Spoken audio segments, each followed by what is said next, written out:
잠언 1장 2절.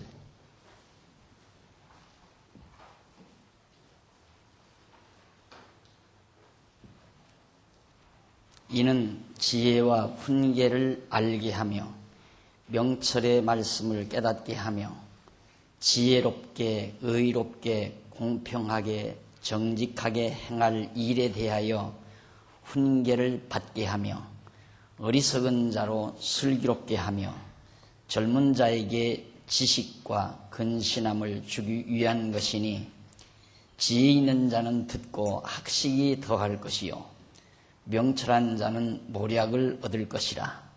잠언과 비유와 지혜 있는 자의 말과 그 오묘한 말을 깨달으리라. 6절까지 봉독해 드렸습니다. 지난 시간 잠언에 대한 접근을 여러분들에게 좀 해드렸고요. 이 잠언이 솔로몬이 지은 것이다 라는 사실을 밝혀드린 바 있습니다. 사실 솔로몬은 자기에게 지혜로운 마음을 주셔서 선악을 분별하게 해주시기를 구해가지고 여호와께로부터 지혜를 얻은 바가 있습니다. 열왕기상 3장 4절로 12절에 보면 하나님께서 솔로몬에게 너 뭘 원하느냐 했을 때 하나님께 지혜를 구합니다. 그래서 하나님께로부터 그 지혜를 얻었는데 그 얻은 지혜로 여호와의 주권적인 역사 섭리를 통하여 여호와 경외함이 제일 중요함을 아는 훈계를 비롯한 지식과 명철에 대한 많은 자문을 깨닫게 됩니다.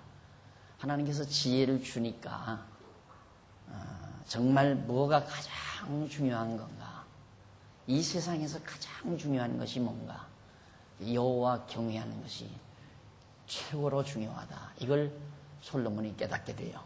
그래서 이제 거기에 대한 훈계 그리고 지식과 명철에 대한 여러 가지 잠언들을 많이 솔로몬이 깨닫게 됩니다.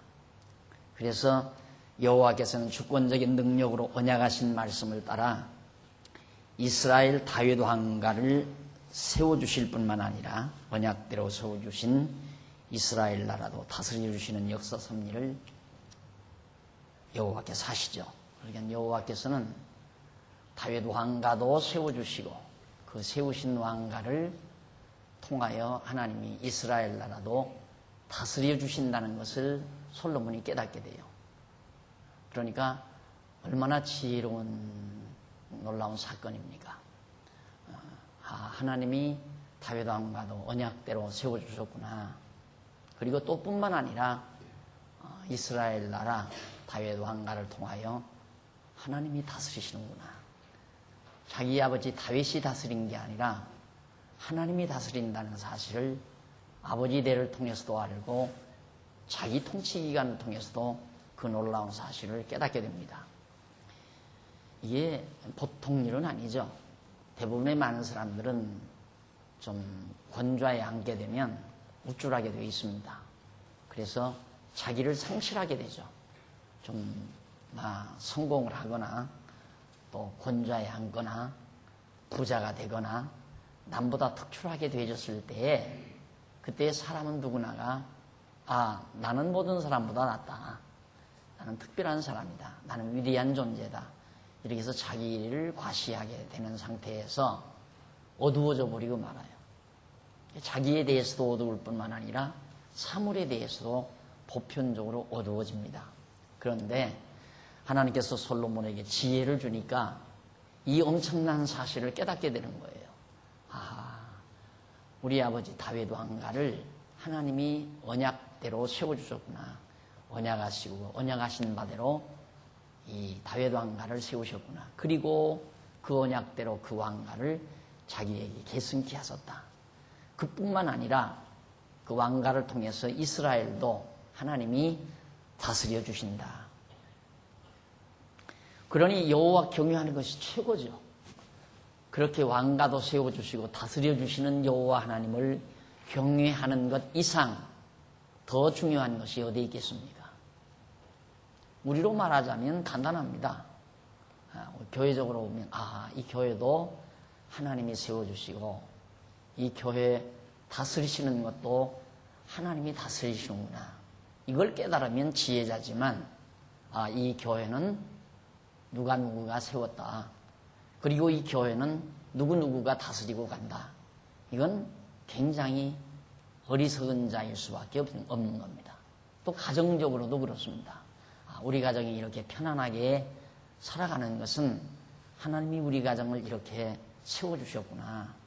그리고 우리 가정을 편안하게 살아가도록 해주시는 분이 여호와이시다. 이걸 깨달으면 지혜자입니다. 그걸 깨닫는 게 지혜라는 얘기죠. 솔로몬은 그 사실을 깨닫게 됩니다. 그리고 이에 솔로몬은 여호와의 역사 섭리를 통해서 각종 잠언, 자기 당대 지난날의 역사, 지난번에 말씀드렸죠. 지나간 역사 섭리를 통해서 각종 잠언을 많이 깨달아 지혜로운 자가 됩니다. 굉장히 지혜로운 자. 그리고 그렇게 지혜로운 자가 되다 보니까 앞으로도 어떻게 살아야 한다는 사실도 깨닫게 되죠. 그래서 자기가 사랑하는 아들에게 너는 이렇게 살라라고 많은 잠언으로 훈계하는 내용이 이 잠언 내용이다. 그래서 이렇게 지혜로운 자가 된 솔로몬은 장차 오실 하나님의 지혜이신 메시아에 대한 예표로서의 모형과 그림자다. 메시아에 대한 예표. 솔로몬의 지혜는 하나님의 지혜자로 오실 메시아에 대한 예표로서의 모형과 그림자적 인물이다. 고린도전서 1장 24절에 보면 예수 그리스도는 하나님의 지혜로 오셨다라는 말씀이 나와요. 따라서 여호와께서 솔로몬에게 지혜를 주어 잠언을 가르쳐 주도록 하시는 섭리는 장차 언약대로 하나님의 지혜이신 메시아를 보내어 택함 받은 자들에게 신령한 지혜의 말씀을 가르쳐 주도록 섭리하실 것에 대한 예언적인 성격을 지닌 여호와의 언약 계시가 바로 잠언서다. 그죠? 잠언이란 뭐냐? 장차 하늘의 지혜, 하나님의 지혜이신 메시아를 보내가지고 우리 신령한 지혜의 말씀을 깨닫게 하시려고 바로 그렇게 섭리하실 그런 하나님의 역사 섭리를 예언해 주시는 말씀이란 말입니다. 그러니까 우리 역시 우리도 참 지혜자이신 솔로몬 지혜를 줘서 그 지혜의 가르침을 받는 이스라엘 백성들이 행복했듯이 우리에게는 참 지혜자이신 그리스도의 가르침을 받는 것이 얼마나 행복한 백성인가 라는 사실을 알 수 있죠. 그러니까 그 지혜자인 솔로몬의 가르침을 받으며 통치를 받던 이스라엘 백성들이 태평과 형통함을 누리며 살았잖아요. 40년 동안 대적들의 침입도 없이 참 즐겁게 행복하게 편안하게 백성들이 40년 동안 태평세월을 누렸습니다. 한차 하늘의 지혜자이신 예수 그리스도의 가르침을 받는 그리스도의 백성들이 얼마나 행복한 존재인가를 깨달을 수가 있는 겁니다. 그래서 우리는 그리스도의 가르침을 하늘의 지혜자로 오신 그리스도의 가르침을 소중히 여기고 그 가르침대로 다스림을 받는 행복을 우리가 누릴 수 있게 된다. 고린도전서 2장 6절로 8절에 보면 바로 그런 내용의 말씀이 기록되어 있습니다. 자, 그러면 이런 잠언을 가르쳐주는 목적이 뭔가? 도대체 솔로몬은 왜 이런 잠언을 가르쳐주는가? 목적과 그 결과는 또 어떻게 나타나는가? 솔로몬이 잠언, 이 잠언서를 기록한 또 잠언의 말씀을 우리에게 전해주는 목적이 있어요. 그리고 목적뿐만 아니라 잠언을 들은 결과가 분명하게 제시되어 있어요. 그게 바로 이제 봉독해드린 2절로 6절에 나오는 말씀입니다. 솔로몬의 잠언인데 이 잠언은 그 말이죠. 이는 이 말이지. 2절.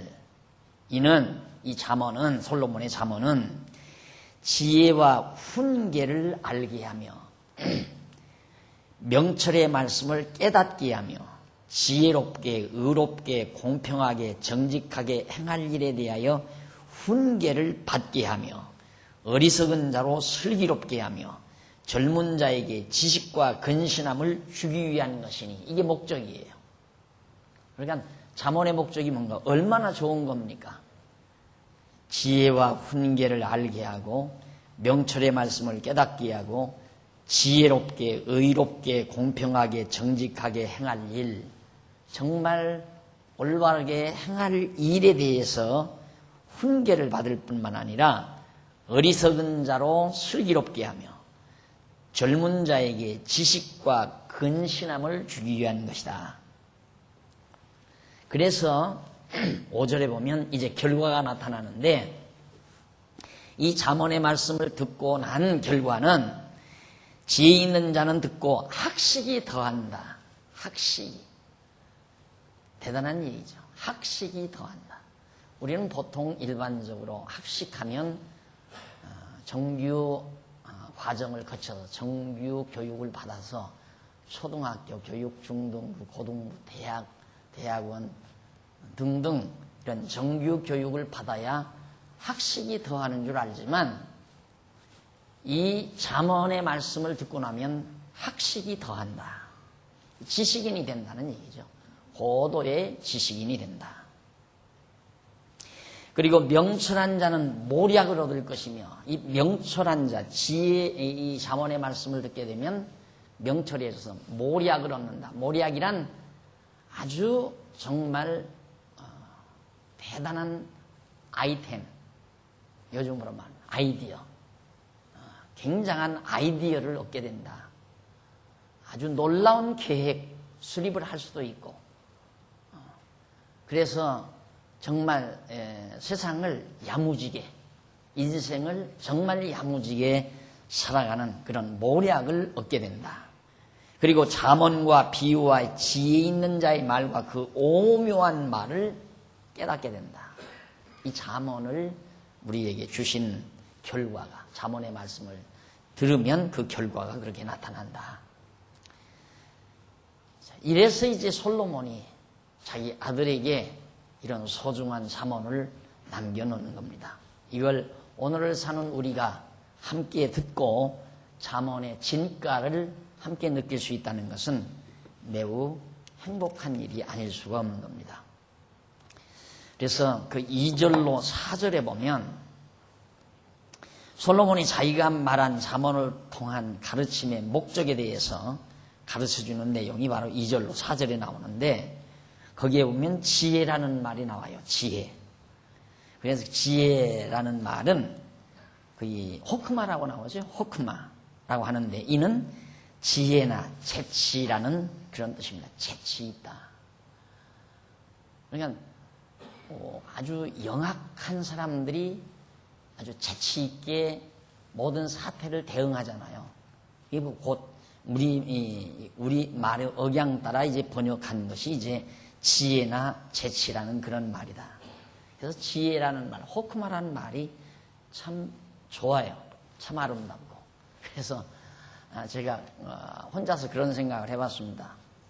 우리 지금 청평에 우리 좋은 땅이 있잖아요. 우리 한 1000여 평 남짓 되는 땅이 있는데 우리 이제 장로님들도 연모하셔서 몇 년 안 있으면 일손도 놓으셔야 되고 교회 일손도 놓으시고 그래도 교회에 열심히 일하시다가 일손 놓으신 어른들이 그래도 조용히 가서 가끔 쉬고 편안히 그렇게 좀 시간을 보낼 수 있는 그런 처소 그리고 간간히 부서별로 가서 좀 MT도 하고 할 수 있는 그런 장소로 아담하게 하나 집을 짓는다는 생각을 대략 지금 확실히 결정력은 아니지만 이제 그 땅을 지금 분할 신청을 해놓고 있습니다. 그 집 만약에 짓는다고 하면 그 집을 뭐라고 지을까? 그런 생각을 가끔 하면서 이 호크마 홀 지혜관이라는 얘기죠. 지혜관. 지혜관이라고 지면 얼마나 좋을까? 노인의 머리에는 노인의 흰머리는 지혜로 만들어진다고 하잖아요. 어른들, 노인들에게는 지혜의 덩치라고 볼 수 있습니다. 지혜의 덩치. 예? 지혜로워야 진짜 노인이죠. 지혜로워야. 이게 인생을 오래 살면서 경험과 또 하나님의 말씀을 깨달으면서 정말 그 속에서 정말 깊이 있는 지혜를 깨달았을 때 진지한 노인이라고 할 수 있잖아요. 그래서 젊은이들로부터 그 지혜의 자문을 해줄 수 있는 젊은이들에게. 그래서 이제 우리 장로님들이 이제 연노하셔서 실무에서 놓고 나면 지금도 이제 우리 박술갑 장로님 혼자서 백종상 장로님 계실 때는 두 분이 자문위원이라고 그렇게 돼 있어요. 자문위원. 목사의 자문, 목회 자문위원이죠. 그래서 이제 교회 은퇴는 없으니까 이제 우리 장로교 우리 헌법에는 이제 은퇴는 없습니다. 지난번으로 끝났는데 은퇴는 하지 않지만은 실무에서 손을 놓고 나면 이제 자문위원이라든가 뭐 고문이라든가 자문위원이라든가 이런 하나의 기구를 가지고 젊은이들을 지혜로 자문해 줄 수 있는 그런 처소, 그런 분들이 자주 사용하는 것. 그래서 지혜관이라고 그렇게만 이름을 지면 좋겠다 하는 생각을 나 혼자서 그냥 해본 바 있습니다. 왜? 지혜라는 말이 너무 좋은 말이라서. 결국 우리는 이 땅에 살면서 마지막 결실은 지혜를 얻고 가는 거거든요. 지혜 얻는다는 말이 뭡니까? 여호와를 경외하는 것이 지혜의 근본이라고 그랬어요. 결국 60년이나 70년, 80년을 살아도 마지막 하나 딱 얻고 가는 건 지혜 하나 얻고 가는 거란 말이죠. 그래서 지혜란 그렇게 소중한 것이다. 바로 그거의 호크마라는 말입니다. 그래서 다시 말하면 여호와께서 창세전에 작정하신 뜻에 따라 천지 만물을 창조하시고 아담에게 언약하신 말씀대로 만사 만물을 섭리하시는 총체적인 경륜에 대한 이치를 깨닫고 선악을 올바르게 분별할 줄 아는 재치 있는 마음의 상태를 바로 지혜라고 말한다. 그러면 우리가 이 성경에서 말하는 지혜란 뭔가? 지혜란 결국 여호와 하나님을 아는 것이 지혜의 근본이라고 그랬거든요. 그 뿌리란 말입니다. 그럼 여호와 하나님을 알았으면 여호와 하나님께서는 천지 만물을 창조해 놓으시고 모든 걸 창조해 놓으시고 그리고 아담에게 언약하시고 이 언약대로 모든 만사 만물을 전부 주관해 가신다는 사실. 이걸 알고 나면 지금 내가 이렇게 이 하나님의 섭리 경륜 속에 내가 지금 21세기라는 여기서 살아갑니다. 살아가는데 내가 여기서 살면서 앞으로 내가 어떤 일을 어떻게 하며 살아갈 것인가를 판단할 줄 아는 지혜. 어떻게 사는 것이 올바른 삶인가? 그 올바른 삶이란 하나님의 정하신 뜻이라고 그랬죠. 언약이란 하나님의 뜻에 기초한 것이기 때문에 하나님의 뜻을 분별해서 그 뜻대로 살아가도록 판단하는 재치. 그것이 지혜다 그 말이에요. 내가 앞으로 어떻게 살아야 되겠다. 어떻게 살아야 되겠다는 것이 내 꿈과 내 이상, 내 욕망이 아니라 내 뜻이 아니라 하나님의 뜻을 알고 하나님이 어떻게 역사를 인도해 가신다는 사실을 알고 그 일을 위해서 살아야 되겠다고 판단하는 그리고 결단하는 재치. 그게 지혜로운 삶이란 말입니다. 그게 지혜다. 그 판단하는 재치를 지혜라고 말할 수 있다. 그 말이죠. 그러니까 예를 들면 우리는 이제 성경을 아니까 하나님께서 앞으로의 역사를 어떻게 섭리해 갈 걸 알잖아요. 이제 서구 시대가 서구 문명이 기울어지면서 지금 동양권으로 하나님의 섭리의 눈길이 옮겨오면서 중국의 복음화와 중동의 복음화, 중동의 복음 전파. 그래서 기독교 문화가 아시아를 비롯해서 중동, 중앙아시아, 중동 지역을 거쳐서 이제 이스라엘 민족을 중심으로 한 새로운 하나님의 역사의 패러다임이 이어진다는 사실을 우리는 윤곽적으로 알고 있단 말입니다. 하나님이 그렇게 하신다고 했기 때문에. 그러니까 그러면 나는 앞으로 뭘 하고 살 건가? 답답하잖아요. 무엇을 하고 무엇을 위해서 내가 살아갈 건가? 너무 간단하잖아요. 아, 우리 지금 대한민국의 복음을 하나님께서 만연시키게 해서, 만연되게 해서 우리로 하여금 이 지혜의 말씀을 깨닫게 했으니 이 말씀을 바로 아시아권을 향해서 전하도록 하나님이 인도하시겠구나. 당연하잖아요. 그러다 보니까 자연히 중국 선교에 대한 관심을 우리가 갖게 되고요. 이 선교, 이 복음을 위해서 우리는 자연히 생각하게 되고 그렇게 살려고 노력하게 되고, 지금 우리 현재 노예에 속한 그 지난 노예 때 기업인 선교사로 하나 노예에서 임명한 한 분이 계십니다. 이분이 자그마한 사업을 경영하는데, 그분은 뭐 노예에서 선교비 받아가지고 선교를 하는 게 아니라 이 말씀을 깨닫고 자꾸 이제 중국 선교에 대한 관심을 많이 갖더라고요. 그래서 제가 그러면 그러지 말고 아야 선교사가 되라. 선교사가 돼서 그래서 가서 중국에 선교하는 것이 훨씬 바람직한 일이다 해서 이제 신학교를 가게 됐고요. 지금 졸업반에 지금 현재 있습니다. 네, 신학교를 가게 됐고, 그리고는 이제 중국의 선교사, 기업인 선교사로 자기가 기업을 하면서 자비량 선교죠. 그러니까 바울처럼 자기가 벌어서 생활해 가면서 복음을 전하는 자비량 선교사. 우리가 얼마 전에 우리 어느 전사님이 중국 선교한다 해서 조금씩 이렇게 돕고 그랬잖아요. 우리 안 도와도 이분이 사업을 해서 번 돈으로 지금 투자를 하는데, 이번에 이제 저하고 상의해가지고 중국에 지하 신학교를 설립을 했어요. 지하 신학. 그러니까 중국에 공식적으로 학교를 설립할 수가 없어요. 신학교를. 그러니까 지하로 몰래. 그래서 지금 지난번에 총무 담당, 교무 담당, 서무 담당 해가지고 직접 그분들에게 월급을 주고 학생을 비밀리에 모집을 해서 여기에서 교재를 가져다가 이제 비밀리에 공부를 시키는, 만약에 거기서 걸려들면 이제 가서 형을 살아야 되고 그러는 거죠. 그러니까 아주 조심성 있게 지금 접근을 하는데, 그런 일들을 해야 되겠다라고 해서 하는 게 아니라 해지니까 하는 거죠. 그게 하나님의 뜻이니까. 하나님께서 그렇게 하시려고 하니까. 저도 그래요. 지금 제가 애써서 지금 이 강론집을 쓰지만은, 나는 원래 처음에는 이 강론집을 이렇게 출판한다는 생각을 저는 못했어요. 돈이 한두 푼 들어야 출판을 하죠. 보통 이거 출판 한 번 하려면 거의 한 2천여만 원 현찰을 가져야 한 권이 나옵니다. 한 권 출판을 하려면 2천여만 원을 가져야 하는데, 그 돈이 어디가 있어서 제가 출판을 합니까? 그래서 그냥 시간 나면 하는데, 언제 교회 이제 목회 은퇴하고 시간 나면 시간 있는 대로 이렇게 써둬야 되겠다. 그래서 디스켓에다가 다 집어넣으면 10년 후든 20년 후든 누군가가 돈 벌면 출판할 거 아닌가, 그 생각을 하고 집필을 한 거예요.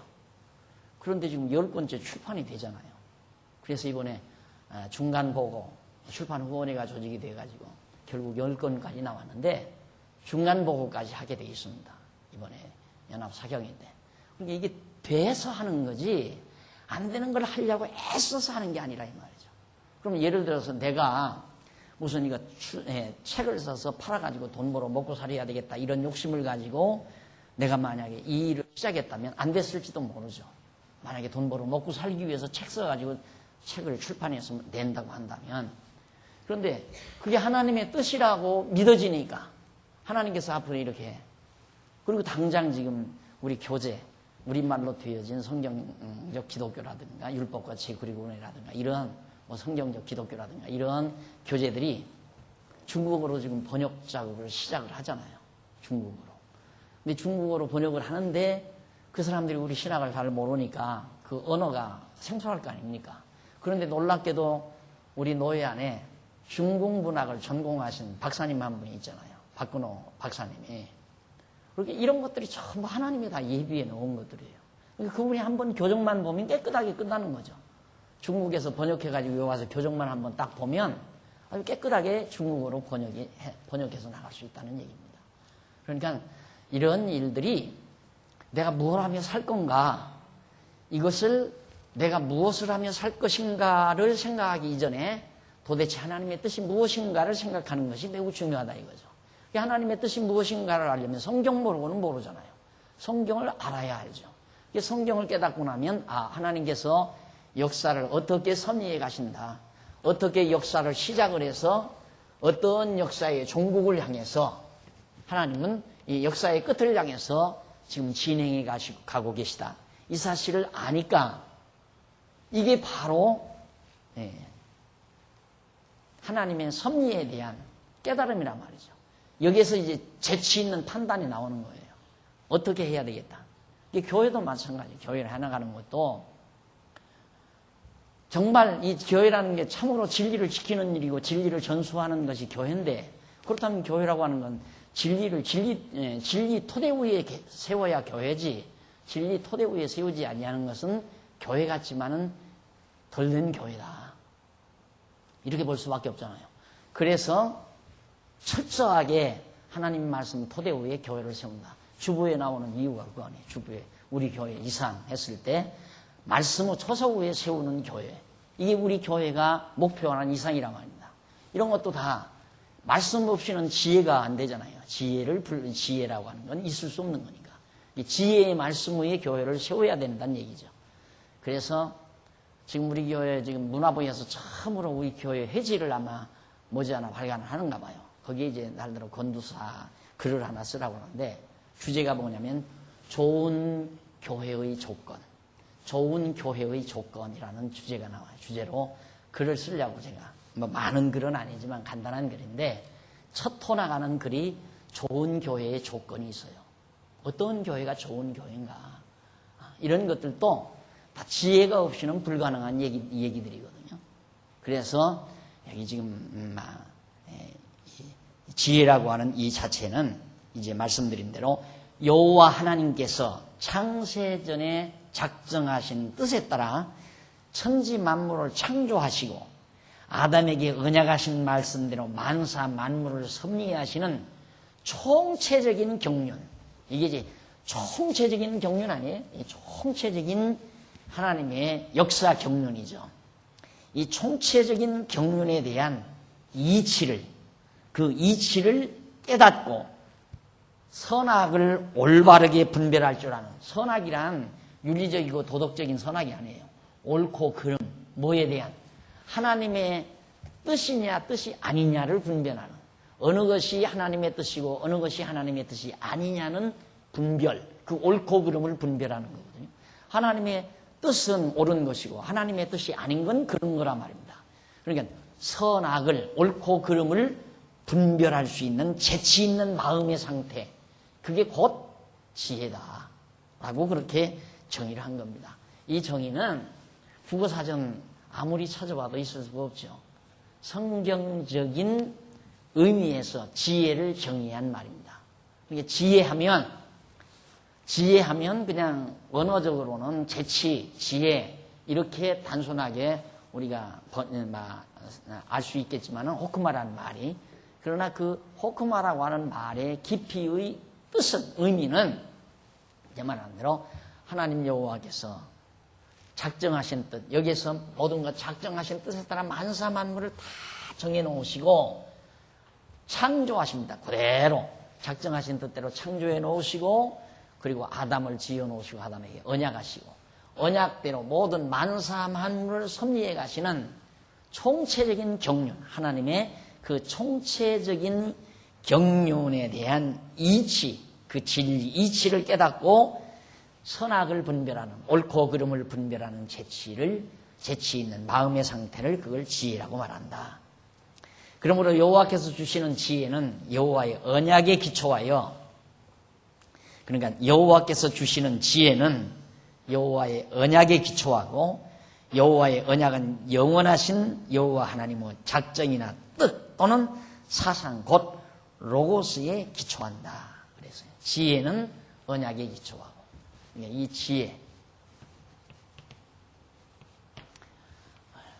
이 이 만사 만물을 섭리하시는 하나님의 뜻, 총체적인 경륜에 있어서의 경륜에 대한 옳고 그름, 어떤 것이 좋고 어떤 것이 나쁘다, 어떤 것이 옳고 어떤 것이 그르다라고 판별할 수 있는 재치 있는 마음, 그 지혜죠. 그 지혜는 어디에 기초하는가? 언약에 기초한다 이거예요. 하나님의 언약에 의해서 지혜가 작용이 된다. 그러면 이 언약은 바로 뜻, 말씀, 사상, 로고스. 이거예요. 로고스에 좀 기초한다. 예. 하나님 로고스에 의해서 언약하시고 언약대로 이루시는 모든 섭리를 바르게 분별하는 것이 지혜다. 그 얘기예요. 그리고 이제 훈계라는 말이 나오죠. 그 훈계라는 말이 나오는데 훈계라는 말은 무사르라고 해요. 이는 징계, 책망 또는 교훈이라는 그런 말이에요. 훈계하면 징계, 책망, 교훈이라는 뜻으로서 여호와의 작정하신 뜻을 따라 살아가도록 권하며 가르쳐주는 것을 훈계라고 그렇게 말합니다. 여호와의 작정하신 뜻을 따라 살아가도록. 예를 들어 이게 이제 작정하신 뜻 아니에요? 이게 하나님 작정하신 뜻대로 모든 역사가 직선적으로. 그래서 이제 기독교 역사관은 직선적 역사다. 직선적인 역사관이다. 하나님은 시작에서부터 끝을 향해서 직선적으로 뭐 구불구불 아니고 막 이리저리 흐트러지는 게 아니라 시작할 때 벌써 끝을 예언해 놓고 간다고 그러잖아요. 이사야서에 보면 하나님께서 천지만물을 시작할 때 저 끝을 미리 예언해 놓고 그 끝을 향해서 하나님이 역사를 섭리해 가시기 때문에 이 뜻대로 살아가도록 권고하고 가르치는 걸 훈계라고 그런다.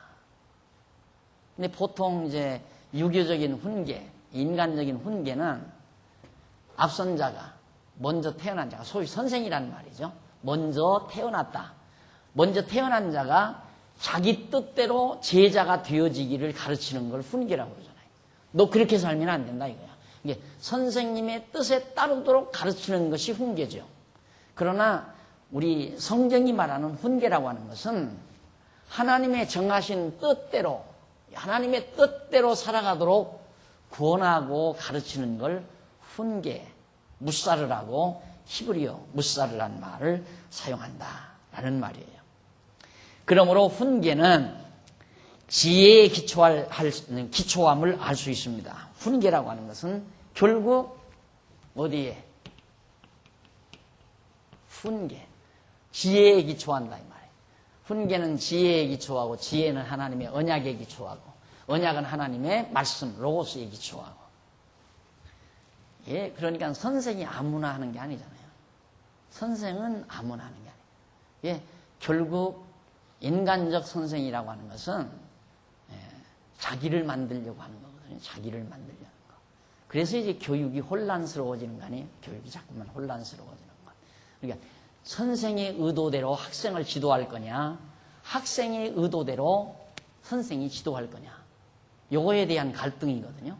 그러니까 학생의 소질을 따라서 선생님이 길러줄 거냐, 선생님이 의도하는 대로 학생을 길러갈 거냐.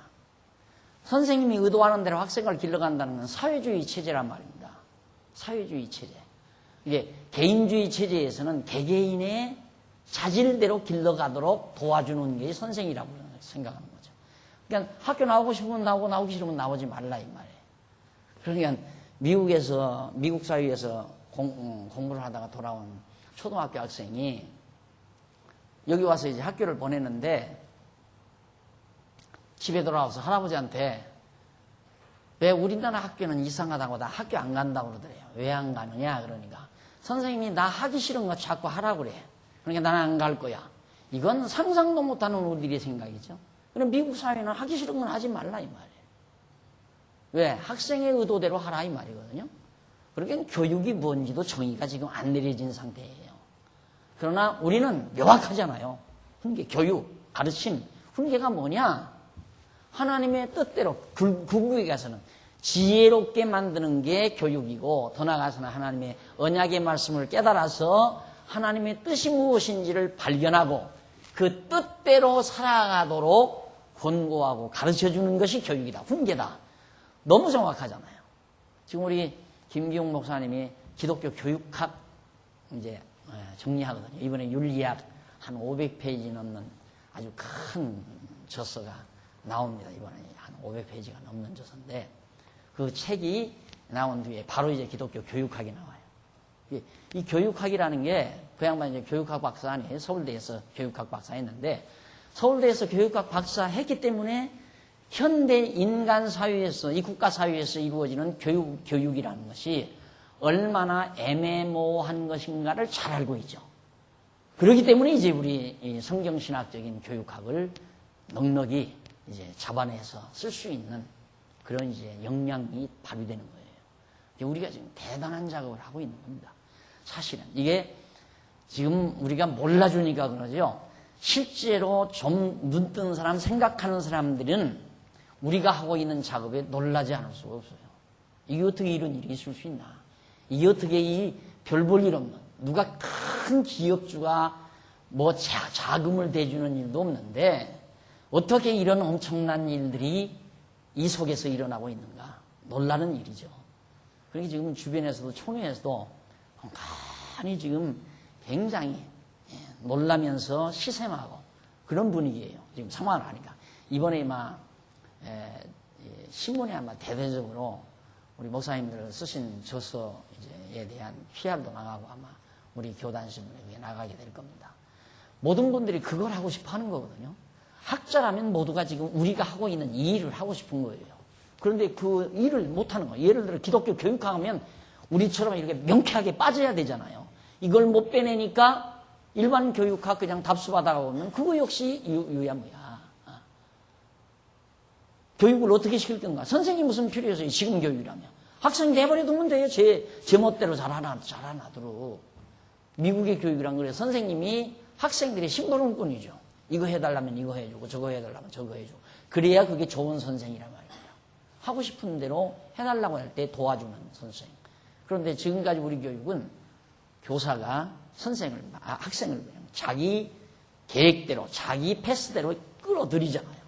길러놓고는 그 다음, 길러놓고 책임은 안 지는 거예요. 길렀으면 책임을 져야 되잖아요. 자기가 길렀으면. 근데 길러만 놓고, 그렇죠. 하나도 사회에서 필요도 없는 것만 잔뜩 가르쳐 놨으니 취직할 데가 없잖아요. 그렇게 대학을 나와도 취직할 데가 없어서 대학 졸업생들이 전부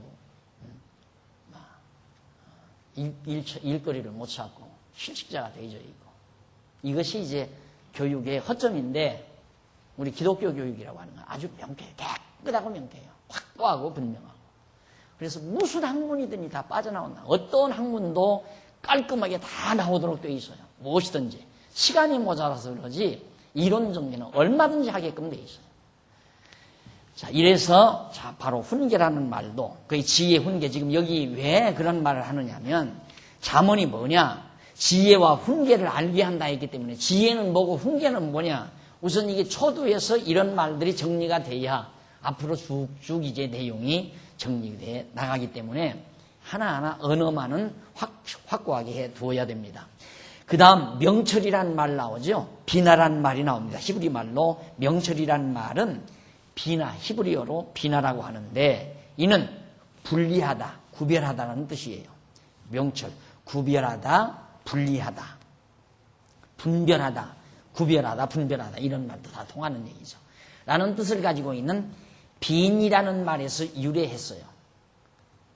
그러니까 명철이라는 말은 바로 비나라고 하는데 어떤 말에서 유래했느냐면 빈이라고 하는 말에서 무슨 빈이란 뭐냐면 구별하다, 분리하다라는 뜻이거든요.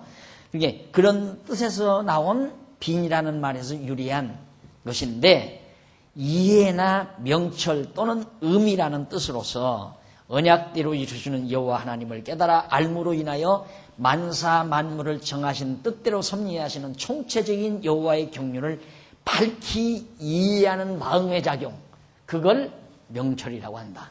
지혜나 약간 비슷한 거죠. 명철하면.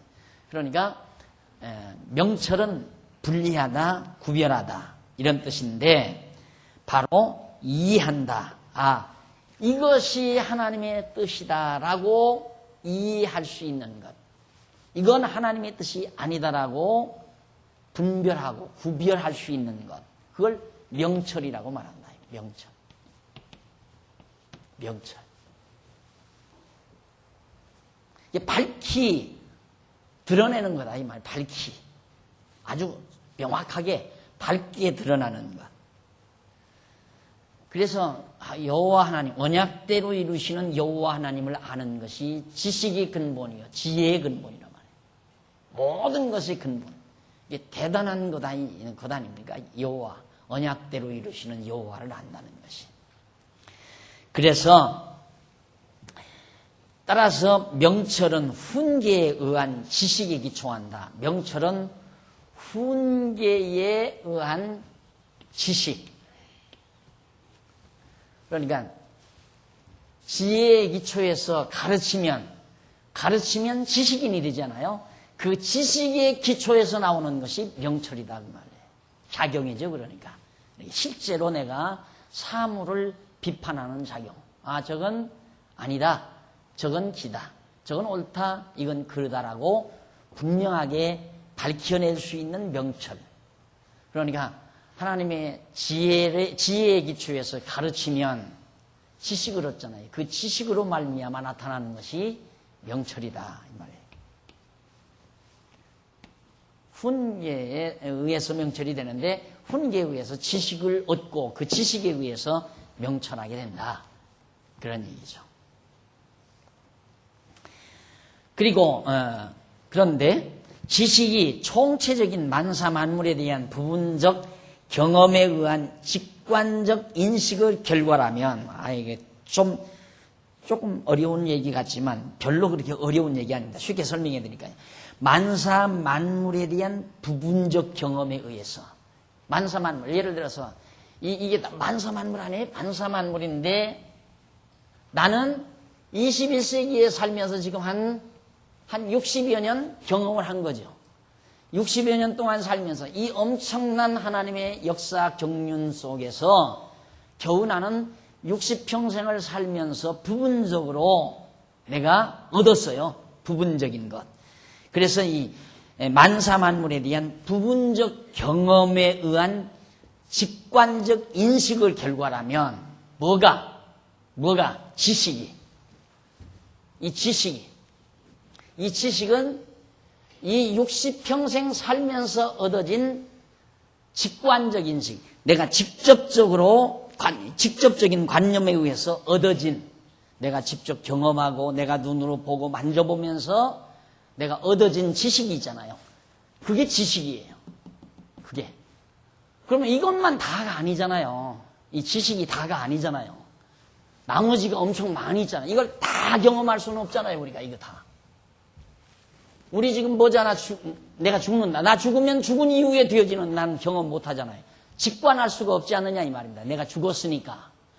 그러니까 겨우 내가 살면서 얻어진 그 생활 속에서, 경험 속에서 눈으로 보고 귀로 듣고 손으로 만져보면서 얻어진 그 직관적인 지식. 그걸 지식이라, 직관적인 인식을 바로 지식이라고 한다면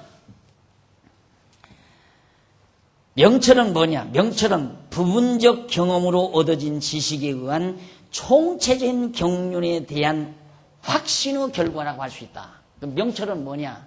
지식과 명철이 어떻게 다른가? 지식은 부분적인 직관적 인식이라고 한다면 명철은 부분적으로 이걸 경험하고서 이것에 의해서 이 총체적인 인식, 총체적인 인식을 확신하는 결과. 아, 그렇게 된다, 틀림없이. 그러니까 예를 들면 다윗이 여기서 다윗이 자기 생에 있어 하나님의 언약대로 왕위에 오르잖아요. 그리고 솔로몬이 왕이 또 되잖아요. 요 직관적 인식, 부분적인 직관적 인식, 자기 생애에서 자기 아버지 때도 자기가 봤고 자기 때도 자기가 경험을 했으니까 이게 직관적인 인식이죠. 부분적인 직관적인 인식. 이걸 통해서 솔로몬은 이 전체를 알아버린 거예요. 이 전체. 아하! 하나님은 모든 것 언약하시고 언약대로 이끌어 가신다는 사실, 이걸 깨닫고 총체적으로 그렇게 되어진다는 것을 확신하는 그런 지식을, 총체적인 지식을 명철이라고 한다. 그러니까 지식은 부분적이고 명철은 총체적인 거라 이 말이에요. 이런 내용은 국어사전 한번 찾아봐도 없어요. 이런 내용. 지식 간단하죠. 뭐 명철 뭐 간단하게 나오지만 지금 설명하는 이 설명대로 지금 잠언에서 말하는 것은 바로 이런 의미란 말입니다. 솔로몬이 지금 자기 생애에서 얻어진 직관적인 부분적 인식에 의해서 하나님의 모든 섭리 경륜 자체, 총체적인 하나님의 경륜을 확신하는 인식에서 얻어지는 총체적 인식을 바로 명철이라고 한다. 부분적 인식을 지식이라고 하고 총체적 인식을 명철이라고 한다. 자, 그 다음 이제 지식이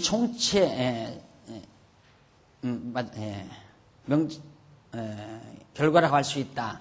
종합적으로 정리하면 이제 지금까지 종합적으로 명철은 지식에 기초하고 지식은 훈계에 의한 경험에 기초하고 훈계는 지혜에 기초하고 지혜는 여호와의 언약의 말씀에 대한 근거가 되는 여호와 하나님의 영원한 작정이나 뜻 또는 사상 곧 로고스에 기초한다. 지금까지 설명한 거예요.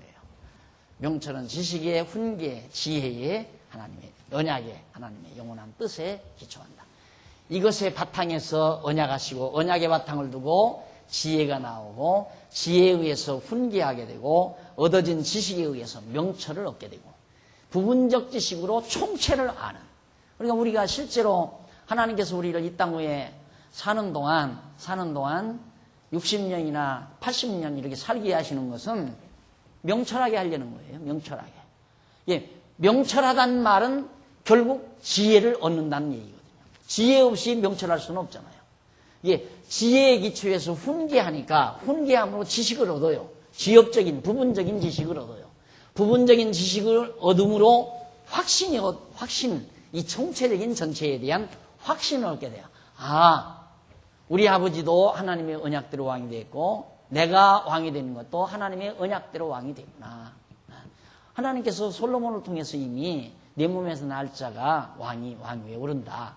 근데 나중에 아도니아가 솔로몬 말고 아도니아가 지가 왕이 되려고 하잖아요. 그런데 아도니아는 가서 미리 만세 불러버렸는데 다윗은 힘이 떨어져가지고 죽으려고 지금 누워서 전혀 활동을 못할 때 큰아들 아도니아가 아버지 이제 힘없으니까 내가 빨리 왕이 돼야 되겠다고 가서 만세를 불러버렸는데 막 군장들 데리고 가서 다 누가 감히 그 아도니아를 대적할 자가 없잖아요. 솔로몬은 전혀 힘이 없는 사람이었어요. 그런데 놀랍게도 아도니아는 망해버리고 바로 그냥 솔로몬이 아버지 다윗의 뒤를 위해서 왕이 돼요. 그러니까 그런 거 하나 딱 경험해 볼 때 아하, 만사는 모두가 다 하나님의 정하신 뜻대로 된 거구나. 자기 작은 생애 속에서 얻어진 하나의 지식을 통하여 하나님의 총체적인 경륜, 그 명철을 그가 얻게 되고 그 명철을 얻게 됨으로 말미암아 결국에는 그런 지혜, 이 지혜에 의해서 결국 이렇게 다 이루어지는 거란 말이죠. 그래서 지혜, 훈계, 지식, 명철 이게 계속해서 나옵니다. 잠언서에서. 요건 조금 기억을 하는 게 좋죠. 하나님의 말씀, 영원한 로고스, 그 다음에 언약에 기초하는 것 지혜, 지혜에 기초하는 것이 훈계, 훈계에 기초하는 게 지식. 훈계 받으면 지식을 얻잖아요. 지식에 의해서 명철하게 된다. 여호와를 아는 것이 지혜요. 여호와를 경외하는 것이 지혜요. 여호와를 아는 것이 명철이니라 그렇게 나와요. 잠언서에 보면. 그래서 지혜와 명철을 약간 구분을 해요. 여호와를 알아야 여호와를 경외하잖아요. 여호와를 알아야 또 여호와를 지혜로워야 명철하고 명철해야 지혜롭고 명철과 지혜는 아주 요 과정을 통해서 아주 밀접한 관계가 이루어진다. 지혜로우면 반드시 명철을 얻게 된다. 이렇게 이해해도 됩니다. 그래서 훈계와 지식은 지혜에 의해서 명철을 얻는 과정이라고 생각하는 방법. 지혜로 어떻게 명철을 얻게 되는가? 훈계를 통하여 지식을 얻음으로 명철을 얻게 된다. 이렇게 생각하면 아주 외우기가, 기억하기가 매우 쉬울 겁니다. 이 과정이 계속 나오니까 이게 혼돈 일으켜지면 이제 잠언서 한참 헤매게 돼요. 이건 꼭 기억해 주시면 좋겠습니다. 자, 그래서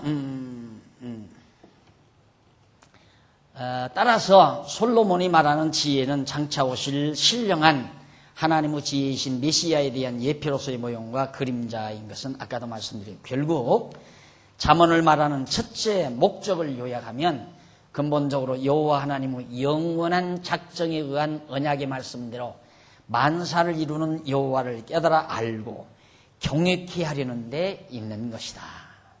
결국 잠언의 목적은 뭡니까? 잠언을 말하는 첫째 목적은 여호와를 깨달아 알고 경외케 하려는 것이다. 여호와를 아는 것이 지혜의 근본이요 여호와를 경외하는 것이 명철이니라. 그러니까 알고 경외케 하려고 잠언을 말한다. 이 잠언. 이 잠언. 이걸 늘 가르쳐 주는 것이 잠언이에요. 이 틀을 가르쳐 주는 것이. 이걸 알면 이제 잠언을 해석해 가는데 아주 쉽고 간단합니다. 이제 역사적 배경만 정확하게 삽입해 들어가면 아주 쉽게 정리가 되게 되어 있습니다. 자, 그러면서 그리고 솔로몬은 자기가 잠언을 말하는 둘째 목적은 뭐냐? 지혜롭게, 의롭게, 공평하게, 정직하게 행할 일에 대하여 훈계를 받게 하는 것이라고 말했는데 여기서 지혜롭게란 말은 뭐고 지혜롭게, 의롭게, 공평하게, 정직하게 이걸 전부 우리는 그냥 국어사전적으로 이해하면 전혀 해석이 안 돼요. 국어사전적인 건 일단 다 밀어놔 버려야 돼요. 여기서 말하는 지혜롭게, 의롭게, 공평하게, 정직하게 행할 일. 자, 그러니까 우리가 올바르게, 간단히 말하면 나왔잖아요. 이렇게 살아가게 하라는 거죠. 하나님의 뜻이 이렇게 정해져 있으니까 정직하게 사는 것. 또 뭐야? 지혜롭게, 의롭게, 공평하게, 정직하게. 지혜롭게, 의롭게, 정직하게, 공평하게. 지혜, 의, 그 다음 공평, 그 다음 정직. 이게 정직이에요. 이게. 예. 아주 간단하잖아요. 다 같은 맥이 통하는 말들 아니에요? 지혜롭다, 의롭다, 공평하다, 정직하다라는 말이 이 한 가지 선으로 다 통하는 거예요. 이게 하나님의 정하신 뜻대로 그것을 아는 것이 지혜고 그걸 분별하는 것이 지혜예요. 재치 있는 분별이. 의롭다는 건 하나님의 정하신 뜻대로가 이렇게 사는 것이 의로운 거고 이렇게 사는 것이 공평한 삶이고 이렇게 사는 것이 정직한 삶이다 이 말이에요. 그거에 대해서는 이제 다음 시간 글자 하나하나 지혜라든가 의, 공평, 정직이라는 이런 말들을 하나하나 우리가 원어적으로 분석해 보면서 또 정리하기로 하고 오늘 강의를 여기서 마무리하도록 하겠습니다. 기도하십시다. 살아계신 하나님 아버지, 은혜와 사랑을 감사합니다. 우리에게 지혜의 말씀을 허락하시고 언약의 말씀을 주셔서 그 말씀으로 말미암아 지혜를 알게 하시고 훈계하며 지식을 얻고 명철을 얻을 수 있도록 이 놀라운 복을 우리에게 주신 하나님의 사랑을 감사합니다.